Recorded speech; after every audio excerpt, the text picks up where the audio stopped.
দেশ বিদেশের বাছাই করা খবর নিয়ে সর্বদাই সত্য সন্ধানী ই নিউজ ভারত। নমস্কার, ই নিউজ ভারতে আপনাদের সকলকে স্বাগত। শুরু করছি ওয়েদার আপডেট। হাড় কাঁপানো শীত না থাকলেও ফেব্রুয়ারির শুরুতে রাজ্য জুড়ে এখনও অনুভূত হচ্ছে শীতের আমেজ। আলিপুর আবহাওয়া দপ্তর জানিয়েছে, আপাতত তাপমাত্রার বড় কোনো পরিবর্তনের সম্ভাবনা নেই, তবে শীতপ্রেমীরা আরও কিছুদিন এই শীতের আমেজ উপভোগ করতে পারবেন। উত্তরবঙ্গের জেলাগুলিতে হাড় কাঁপানো ঠান্ডা বজায় রয়েছে। দক্ষিণবঙ্গে ভোরের দিকে কুয়াশার দাপট দেখা যাচ্ছে।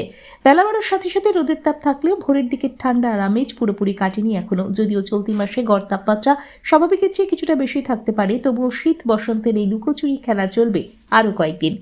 আবহাওয়া দপ্তর বলছে, তাপমাত্রার এমন খামখেয়ালিপনার পিছনে রয়েছে পশ্চিমী ঝঞ্ঝা। জম্মু কাশ্মীর এবং সংলগ্ন এলাকায় একটি পশ্চিমী ঝঞ্ঝা ঢুকেছে। আবার দোসর হচ্ছে আরও একটি পশ্চিমী ঝঞ্ঝা, যেটি 5ই ফেব্রুয়ারি প্রবেশ করার সম্ভাবনা রয়েছে। আপাতত কলকাতার সর্বনিম্ন তাপমাত্রা 14 থেকে 17 ডিগ্রির মধ্যেই থাকবে। পশ্চিমের জেলাগুলিতে তাপমাত্রা আরও কিছুটা কম থাকবে। তবে মৌসুম ভবনের পূর্বাভাস, চলতি মাসে উষ্ণতা বাড়বে। ফেব্রুয়ারি মাসের মাঝামাঝি সময় থেকেই পারদ চড়বে।